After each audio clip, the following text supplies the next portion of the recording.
जय श्री राम। आप सभी को विजयदशमी की ढेरों शुभकामनाएं। दशहरा असत्य पर सत्य की जीत के रूप में मनाया जाता है।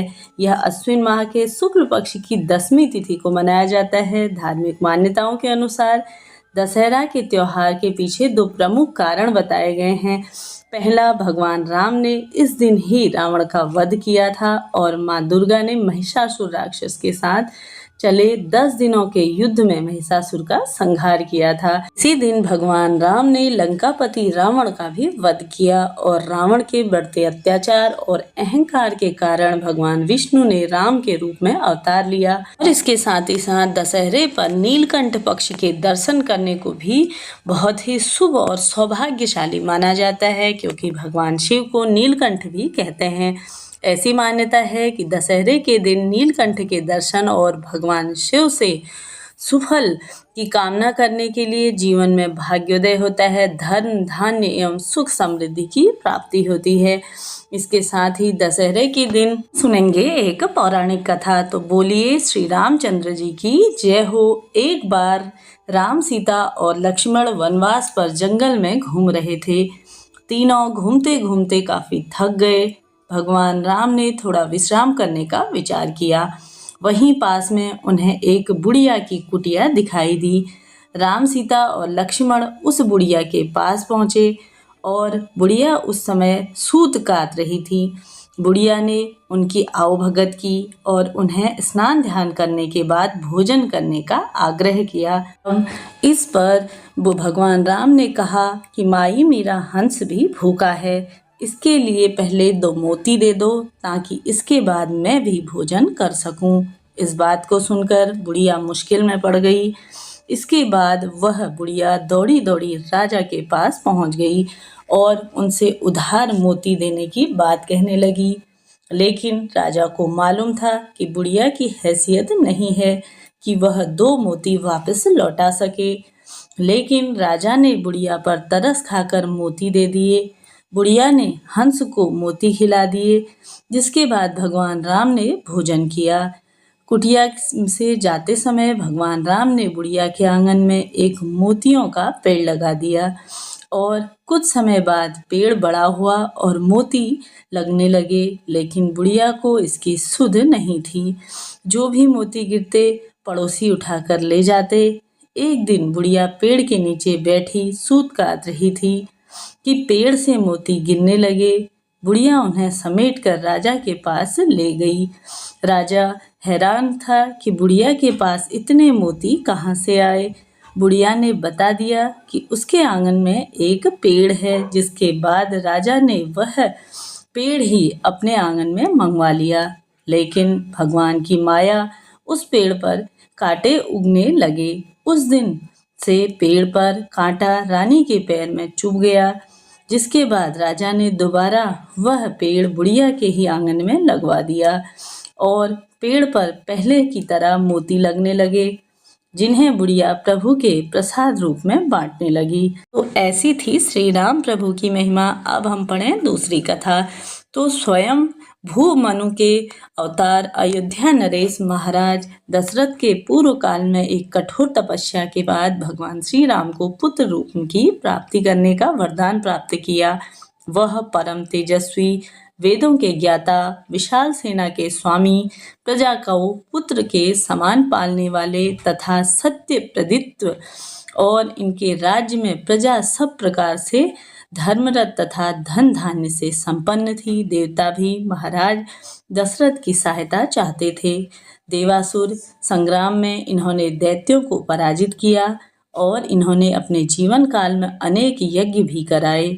महाराज दशरथ की वृद्धावस्था आ गई, परंतु इनको कोई पुत्र नहीं हुआ था।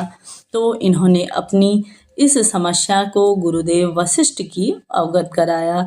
गुरु की आज्ञा से उनके आचार्यत्व में पुत्रेष्टि यज्ञ का आयोजन किया गया। यज्ञ पुरुष में स्वयं प्रकट होकर खीर से भरा हुआ एक पात्र महाराज दशरथ को देते हुए कहा कि हे राजन, यह खीर अत्यंत श्रेष्ठ है। यह पुत्रों की उत्पत्ति करने वाली है, इसे अपनी रानियों को खिला दो। महाराज दशरथ ने वह खीर कौशल्या, केकई और सुमित्रा में बांट दी। तभी समय आने पर कौशल्या के गर्भ से सनातन पुरुष श्री राम भगवान का अवतार हुआ। कैकई से भरत और सुमित्रा से लक्ष्मण तथा शत्रुघ्न को जन्म दिया। चारों भाई माता पिता के लाड़ प्यार में बड़े हुए। यद्यपि महाराज को चारों ही पुत्र प्रिय थे, परंतु श्री राम इनमें सबसे विशेष स्नेह वाले थे। वह श्री राम को क्षण भर के लिए भी अपने आंखों से ओझल नहीं करना चाहते थे। जब विश्वामित्र जी यज्ञ की रक्षार्थ की रामचंद्र जी और लक्ष्मण जी को मांगने आए तो वशिष्ठ जी ने समझाते हुए उन्हें कहा कि बड़ी कठिनाइयों से इन्हें भेजने के लिए तैयारी करी।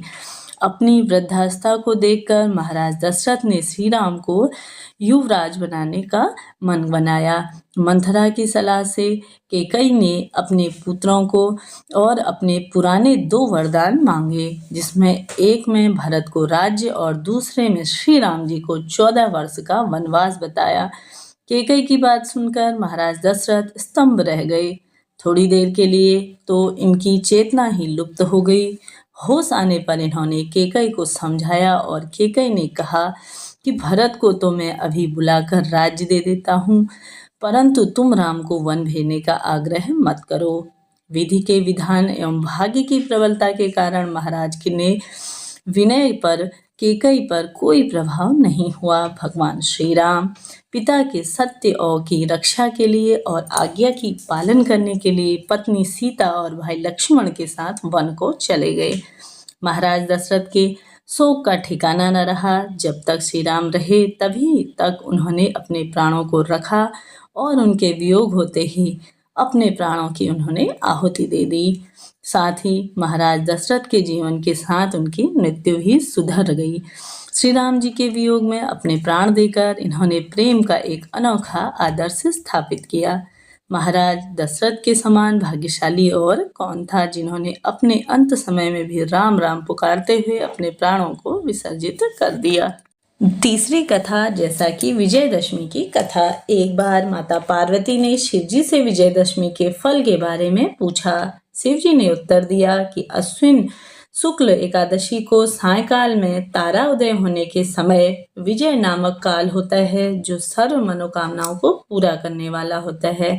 इस दिन श्रवण नक्षत्र का संयोग हो और साथ ही शुभ फलों की प्राप्ति होती है। भगवान राम ने इसी दिन विजय काल में लंकापति रावण को परास्त किया था। इसी काल में शमी वृक्ष में के अर्जुन ने गांडीव धनुष को धारण किया था, जिसके साथ ही पार्वती माता ने पूछा कि शमी वृक्ष में अर्जुन का धनुष कब और किस प्रकार से उसने धारण किया था।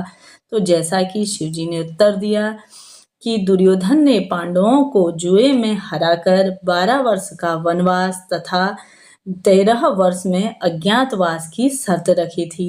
13 वर्ष में यदि उनका पता लग जाए तो उन्हें पुनः 12 वर्ष का वनवास भोगना पड़ता है। इसी अज्ञातवास में अर्जुन ने अपने गांडीव धनुष को शमी वृक्ष पर छुपाया था तथा स्वयं बृहन्नला के वेश में राजा विराट के पास सेवा दी थी। जब गौरक्षा के लिए विराट के पुत्र कुमार ने अर्जुन को अपने साथ लिया, तब अर्जुन ने शमी वृक्ष पर ही अपना धनुष उठाया और शत्रुओं पर विजय प्राप्त की थी। और विजयदशमी के दिन रामचंद्र जी ने लंका पर चढ़ाई करने के लिए प्रस्थान करते समय शमी वृक्ष की में रामचंद्र जी की विजय का उद्देश्य किया था। इसलिए दशहरे के दिन शाम के समय विजय काल में शमी का भी पूजन किया जाता है।